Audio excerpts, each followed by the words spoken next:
Hi guys, வணக்கம். நான் ஒரு வீடியோ போட்டிருப்பேன் கருட புராணம் படி. இந்த வீடியோ நான் போஸ்ட் பண்ணதுக்கு அப்புறம் பாத்தீங்கன்னா எனக்கு அதிகமான ஆதரவு சப்போர்ட் எல்லாமே வந்து தமிழ்நாட்டுல இருந்து எனக்கு வந்துச்சு, இந்தியால இருந்து எனக்கு வந்துச்சு. எனக்கு நிறைய கமெண்ட்ஸ், ஷேர்ஸ், ரீபோஸ்ட் இது எல்லாமே வந்து இந்தியால இருந்து எனக்கு வந்துச்சு. என்ன ஒருத்தவங்க கான்டாக்ட் பண்ணாங்க, இந்தியால இருந்து எனக்கு கான்டாக்ட் பண்ணி அவங்க வந்து நிறைய விஷயம் ஷேர் பண்ணும்போது தான் எனக்கே தெரியும் இந்தியால டாக்ஸுக்கு இவ்வளவு பிரச்சனை ஓடிட்டு இருக்கு அப்படின்னு.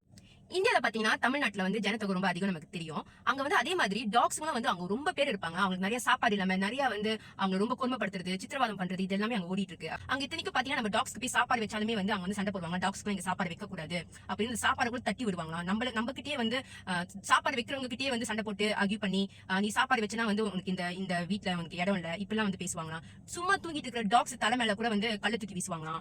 இப்பெல்லாம் என்னென்னமோ பண்றாங்க அப்படின்னு வந்து அவங்க எங்க ஷேர் பண்ணும்போது தான் எனக்கே தெரியும் டாக்ஸ் வந்து நம்ம நாட்டுல மட்டும் இல்ல இந்தியாலயும் வந்து ரொம்ப கொடுமைகளை வந்து அனுபவிச்சுட்டு இருக்காங்க அப்படின்னு. சில பேர் கண்டிப்பா கேள்வி கேட்பீங்க, மனுஷாலே இவ்வளவு விஷயம் நடக்கும்போது நீங்க இப்ப தமிழ்நாட்டை பத்தி பேசுறீங்க அப்படின்னு கேட்பீங்க. பட் நான் இந்த விஷயம் ஏன் உங்ககிட்ட கொண்டு வரேன்னா வந்து நம்மள பல பேர் வந்து இந்தியாவுக்கு போவோம், அங்க இருக்கிற கோயில போய் பார்க்க போவோம், அங்க கோயில் உண்டியில போய் காசு போடுறதுக்காக போவோம். சோ இந்த மாதிரி ஒரு விஷயம் நடந்துட்டு இருக்கும்போது முடிஞ்சா அந்த காசு நம்ம கோயில போற வேண்டிய காசை வந்து நம்ம அந்த அனிமல் ஷெல்டர்ஸ்க்கோ இல்ல வந்து அங்க ரோட்ல நம்ம பார்ப்போம் நிறைய ஸ்ட்ரே டாக்ஸ் அவங்களுக்கு ஒரு வாய் சாப்பாடாச்சும் நம்ம போட முடிஞ்சுன்னா கண்டிப்பா நீங்க செய்யுங்க, போடுங்க.